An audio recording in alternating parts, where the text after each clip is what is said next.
హైదరాబాద్లో ఎన్ఐఏకి చిక్కిన ఐసిస్ ఉగ్రవాదులు ఇంతకు ముందు ఎక్కడెక్కడ తిరిగారు, అనుమానం రాకుండా ఎలా వ్యవహరించారు, షెల్టర్ జోన్గా ఎక్కడి ప్రాంతాలను ఎంచుకున్నారు, షూటింగ్ ప్రాక్టీస్ ఎక్కడ చేశారు, ఇవన్నీ ప్రస్తుతం ఆసక్తిగా మారాయి. ఇంత డేంజరస్ టెర్రరిస్టులు ఇన్నాళ్లు మన మధ్య తిరిగారని తెలిస్తే వణుకు పుడుతోంది. ఎన్ఐఏ విచారణలో ఈ విషయాలన్నీ బయటపడుతున్నాయి. మరింత సమాచారం సంపద అందిస్తారు.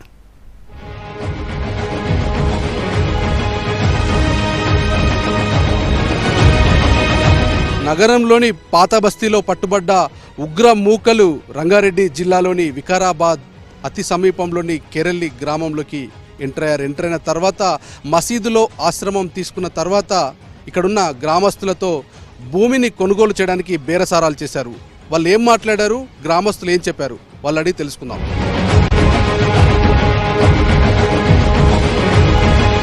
గుట్టు చప్పుడు కాకుండా రంగారెడ్డి జిల్లాలోని కెరళిలోకి ఎంటర్ అయిన తర్వాత గ్రామస్తులతో మాట్లాడారు. ఇక్కడ భూమిని కొనుగోలు చేయడం కోసం కొంతమంది మాట్లాడారు. వాళ్ళ దగ్గర మనం ప్రస్తుతం ఉన్నాం. ఇంతకుముందు మీ దగ్గర భూ వ్యాపారం చేసిన వాళ్ళు ఉగ్రవాదులని తెలియంది, వాళ్ళని పట్టుకుపోయారు పోలీసులు. మీరు ఇక్కడికి వచ్చిరంటారు కదా, ఏం మాట్లాడారు, అసలు మీకు ఏమేమి మాట్లాడారు? నాతో తీసుకుపోయింది చేనికి చూపిస్తామని ఒకసారి తీసుకుపోయి చూపించిన, మళ్ళీ 6 రోజులకు వచ్చి బేరం అడిగిండ్రు. 6,000 కాళ్ళు అడిగిండ్రు. 8,500కు నేను చెప్పిన.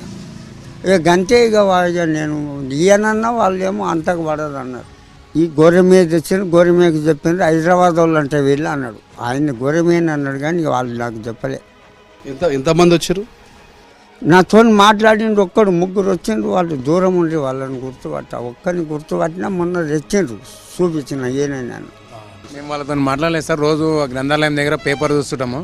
ఒకసారి ఎన్ఐఏ బృందం ఇట్లా వచ్చారు, తీవ్రవాదులు కెరీలు వాళ్ళు దొరికిందని చెప్పగానే జనాలు అంతా ఉలిక్కిపడ్డారు. అసలు ఒకసారి మా విలేజ్ మొత్తం మొయినుద్దీన్ గోరేమి అనగానే మొత్తం కూడా హైదరాబాద్ నగరంలో పాత బస్తీలో కేర్ ఆఫ్ అడ్రస్గా ఉగ్రవాదుల కార్యకలాపాలు మొత్తం కూడా నడిపించిన తర్వాత అక్కడి నుంచి రంగారెడ్డి జిల్లాకి రావడం, రంగారెడ్డిలోని కెరళిని ఎంచుకొని షెల్టర్ జోన్ తీసుకోవడం, ఇక్కడ 4 రోజుల పాటు ఉండి వాళ్ళని నమ్మే రీతిలో బాటసారులుగా నమ్మిస్తూనే ఇక్కడ తాము పొలం కొనుక్కుంటాం, 3 ఎకరాలు కావాలంటూ ఇప్పటిదాకా మనం మాట్లాడిన ఒక పెద్దాన్ని ఆశ్రయించి డబ్బులకు బేరం కుదిరినట్టుగా వ్యవహరించి దాన్ని వదిలేశారు.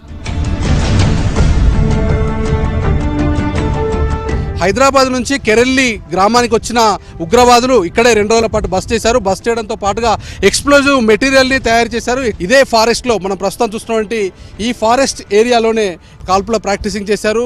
కంట్రీ మేడ్ పిస్టల్స్తో ఎలాంటి ప్రాక్టీస్ చేయాలి, అలాగే ఎక్స్పెన్సివ్ సంబంధించినటువంటి తుపాకులతో ఎలా ప్రాక్టీస్ చేయాలనే విషయం పైన ఇక్కడే ట్రైనింగ్ తీసుకున్నట్టు తెలుస్తుంది. మొత్తం 4 ఉగ్రవాదులు ఇక్కడికి వచ్చినప్పటికీ వాళ్ళు అప్పటికే కమ్యూనికేట్ చేసుకొని వాళ్ళు ఇక్కడ షెల్టర్ జోన్ తీసుకున్న తర్వాత ఆ 4 ఇచ్చిన సమాచారంతో మరో 2-3 ఇక్కడికి వచ్చినట్టు తెలుస్తుంది. వాళ్ళంతా కలిసి క్యాంపుగా ఏర్పడి ఇక్కడే కాల్పులకు సంబంధించినటువంటి ట్రైనింగ్ తీసుకున్నట్టుగా ఎన్ఐఏ అధికారులు ఫైండ్ అవుట్ చేస్తున్నారు. మనం చూస్తున్నటువంటి ఈ దారి గుండానే లోపలికి ఎంటర్ అయ్యి దాదాపు 8 గంటల వరకు, అంటే 2 రోజుల కాలంలో రోజు 4 గంటల సమయాన్ని కేటాయించి ఈ కెరల్లి గ్రామ శివారులో అంతగిరికి ఇటు కెరల్లికి మధ్యలో నడుమ ఉన్నటువంటి ఈ ఏరియాలోనే మొత్తం కూడా ఫైరింగ్ ప్రాక్టీస్ చేశారు. ఫైరింగ్ ప్రాక్టీస్ చేయడంతో పాటుగా ఎక్స్ప్లోజివ్ మెటీరియల్ని మొత్తం తయారు చేశారు.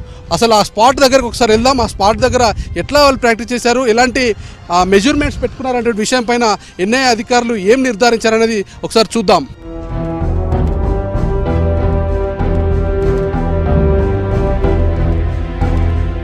రంగారెడ్డి జిల్లా అనంతగిరి కొండలకి అతి సమీపంలో ఉన్న ఈ ఏరియాలోనే పట్టుబడేటువంటి ఉగ్రవాదులు ఇక్కడ మొత్తం కూడా ఈ ఏరియాలోనే కాల్పులకు సంబంధించిన ప్రాక్టీసింగ్ చేశారు. మనం విజువల్లో చూస్తున్న ఆ చెట్టు దగ్గర నుంచి టార్గెట్ పాయింట్గా పెట్టుకున్నారు. ఇటువైపుగా ఉన్నటువంటి ఈ మోదుగు చెట్టు దగ్గర మరో టార్గెట్ను ఎంచుకున్నారు. ఈ 2 చెట్ల దగ్గర నుంచే వాళ్ళు టార్గెట్ పాయింట్గా ఎంచుకొని రోజుకి 4 గంటల చొప్పున ప్రాక్టీసింగ్ చేస్తూ వచ్చారు. ప్రాక్టీసింగ్ చేసే సమయంలో ఎవరికి కూడా అనుమానం రాకుండా ఎక్కువగా ఈవినింగ్ టైమ్స్లో 4 గంటల సమయంలోనే ఇక్కడికి వచ్చినట్టుగా తెలుస్తుంది. 3-4 గంటల సమయంలో వచ్చేవాళ్ళు. ఎందుకంటే మధ్యాహ్నం సమయాల్లో అంతా ఇంట్లలో ఉంటారు. ఉదయం పూట అయితే ఎక్కువగా వ్యవసాయ పనుల నిమిత్తం బయటకు వస్తారు కాబట్టి మధ్యాహ్నం సమయాన్ని ఎంచుకున్నట్టుగా ఎన్ఐఏ అధికారుల దర్యాప్తులో వెల్లడించారు. ఇక్కడే ఈ మొత్తం కూడా బోల్ట్స్ ఫిట్ చేసినటువంటి ఆనవాళ్ళు కూడా ఇక్కడ ఉన్నాయి. ఈ బోల్ట్స్తో పాటుగా ఇక్కడ ఉన్నటువంటి టార్గెట్ బోర్డ్స్ని, అలాగే షార్ట్ వెపన్స్ని, అలాగే వాళ్ళు వెపన్స్తో ఎలా ప్రాక్టీస్ చేశారు, వాళ్ళు చెప్పినటువంటి స్టేట్మెంట్లో నిజం ఎంత ఉంది, అబద్ధం ఎంత ఉండే విషయాలపైన కూడా నేషనల్ ఇన్వెస్టిగేషన్ ఏజెన్సీ వాళ్ళను మొత్తం కూడా ఇక్కడికి ఎవరైతే ఈ గ్రామంలోకి ఎంటర్ అయినటువంటి 4 వ్యక్తుల్లో ప్రస్తుతం ఇబ్రహీం ఇజ్దాని, ఇలియాస్ ఇజ్దాని ఇద్దరు కూడా పోలీసుల అదుపులో ఉన్నారు. వాళ్ళిద్దరిని తీసుకువచ్చి ఎక్కడెక్కడ వాళ్ళు టార్గెట్ ఫిక్స్ చేసేవాళ్ళు, ఎక్కడి నుంచి ప్రాక్టీస్ చేశారంటే విషయాన్ని మొత్తం కూడా తెలుసుకున్నారు. మొత్తానికి గ్రామస్తులు మొత్తం కూడా ఆశ్చర్యానికి గురవుతున్నారు. రంగారెడ్డి జిల్లాలోకి ఉగ్రవాదులు రావడం, అది కెరెల్లి లాంటి గ్రామాన్ని ఎంచుకోవడం, ఇక్కడ షెల్టర్ జోన్ తీసుకోవడం, అలాగే అనంతగిరి కొండలకి సమీపంలో ఇలాంటి టార్గెట్ ఫిక్స్ చేసుకొని ఫారెస్ట్ ఏరియాను, హైదరాబాద్ కానుకున్నటువంటి ఏరియాని చాలా సులువుగా అంత ఈజీగా ఉండే రీతిలో వాళ్ళు మొత్తం కూడా టార్గెట్ ఫిక్స్ చేసుకొని కాల్పులకు ప్రాక్టీస్ చేసినటువంటి విషయం అటు ఎన్ఐ అధికారుల్ని అలాగే స్థానికంగా ఉన్నటువంటి గ్రామస్తులను ఆశ్చర్యానికి గురిపిస్తోంది.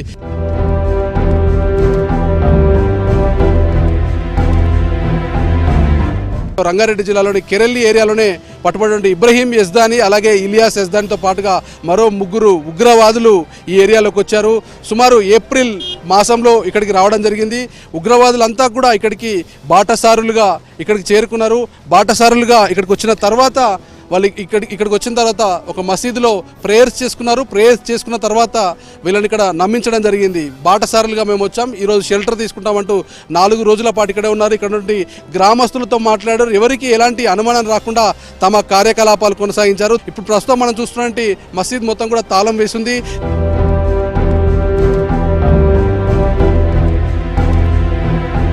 ప్రస్తుతం దానిపైన ఇప్పటికే నేషనల్ ఇన్వెస్టిగేషన్ ఏజెన్సీ దీని నిర్వాహకుడు గోరేమియా దగ్గర కూడా స్టేట్మెంట్ రికార్డ్ చేశారు. ప్రస్తుతం ఆయన మనతో ఉన్నారు. దాదాపు ఇదే గ్రామంలో తన చిన్ననాటి నుంచి కూడా ఉన్నాను, కానీ వాళ్ళు ఉగ్రవాదులు అన్నటువంటి సమాచారం లేదు. తోటి ముస్లిం సోదరులుగానే తాను పరిచయం చేసుకొని బాటసార్లు అనే విషయం తెలిసిన తర్వాత ప్రేయర్స్ కోసం తను ప్లేస్ ఇవ్వడం జరిగింది. కానీ ఆ వార్త తెలిసిన తర్వాత గోరేమియా కూడా పూర్తి స్థాయిలో ఆశ్చర్యానికి గురవుతున్నారు. చెప్పండి అసలు ఏం జరిగింది? ఏం చెప్పు సార్, ఇక నాకు ఏమీ తెలియదు. అమ్మాయి అంటే వాళ్ళు ఉగ్రవాదులు అని తెలియదు. మా మతానుసారంగా వాళ్ళు ప్రార్థనకు వచ్చిందని తెలుసు అంతే. కాకపోతే ఆశ్రయం 2 రోజులు మాత్రం ఉన్నారు వాళ్ళు. తర్వాత ఒక విషయం నేను అడిగితే ఏమన్నారంటే మేము భూమి కొనుగోలు చేస్తున్నామని అన్నారు అంతే. ఆ కొనుగోలు చేసినప్పుడు ఒక కస్టమర్ను చూపించినాను. ఆ తర్వాత వాళ్ళు మాట్లాడుకున్నది ఏం చేసింది కుదరలేదు, బేరము కుదరలేదు అది తెలియదు. కాకపోతే వాళ్ళు 4 గంటల సమయం లోపల వెళ్ళిపోయారు. ఎట్లా వచ్చారు అంటే వాళ్ళు ఏదైనా వాహనాలు వచ్చిరా లేదంటే బైకులు 2 బైకులు ఉన్నాయి సార్. 2 బైకుల మీద వచ్చిండ్రు. బైకుల మీదనే వెళ్ళిపోయారు. మళ్ళీ 4, ఒక బైక్ మీద 2, ఒక బైక్ మీద 2, 4. ఒకని పేరు మాత్రం హుసేన్ అని చెప్పిండు. ఇక మిగతా వాళ్ళ పేర్లు అయితే అడగలేను నేను. మసీదులో ఉన్నారు సార్, మసీదులో ఉన్నారు. కానీ పగలైతే మేము ఉండం కదా. పగలు ఓపెన్గా ఉంటుంది మస్జిద్, ఎవరైనా ప్రార్థన చేసుకునేకి. కానీ కాకపోతే మేము సాయంత్రం మస్జిద్కు రాందాడి మళ్ళీ వాళ్ళు మస్జిద్లో కనిపించిండ్రు. మాతో ప్రార్థన చేసిండ్రు. ఇక పోయే ముందు ఇక ఈ విషయం భూమి విషయం మాట్లాడి ఇక భూమి విషయం కుదరలేదు, ఇక పోతున్నామని వాళ్ళ దగ్గర చిన్న బ్యాగులు ఉండే అంతే. ఆ బ్యాగులు తీసుకొని బైకులకు తలిగేసుకున్నారు.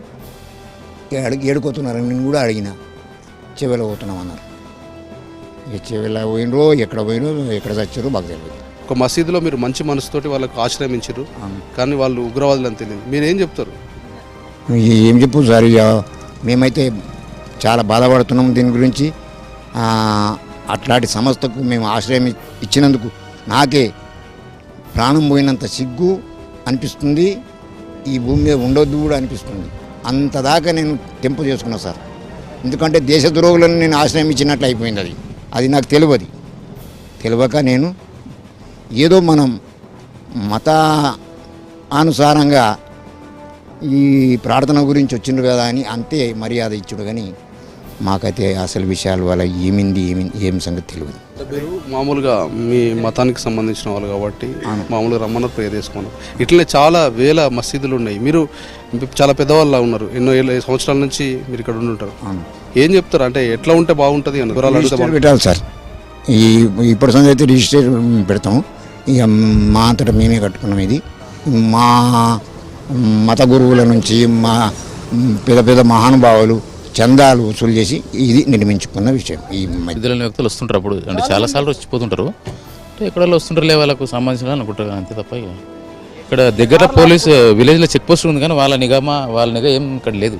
ఏదో వంతుకు నామమాత్రంగా ఉన్నట్లు అంతే తప్ప ఇక్కడ ఏం లేదు. నగర శివారులో ఉన్నటువంటి రంగారెడ్డి జిల్లాకి భద్రత కరువైంది. రంగారెడ్డి జిల్లా అసాంఘిక శక్తులకి, అసాంఘిక కార్యకలాపాలకి కేర్ ఆఫ్ అడ్రస్గా మారుతుంది. గతంలోనూ కొన్ని ఎక్స్ప్లోజివ్ మెటీరియల్స్, అలాగే కాల్పులకు సంబంధించినటువంటి ప్రాక్టీసింగ్ ట్రైనింగ్లు వికారాబాద్, అలాగే తాండూరుతో పాటుగా చేవెళ్ళ లాంటి ఏరియాలో ప్రాక్టీసింగ్ చేస్తున్నటువంటి జాబ్ విమర్శలు వచ్చాయి. అలాగే గతంలో కూడా కొన్ని ఎక్స్ప్లోజివ్ మెటీరియల్స్ కూడా పట్టుబడ్డాయి.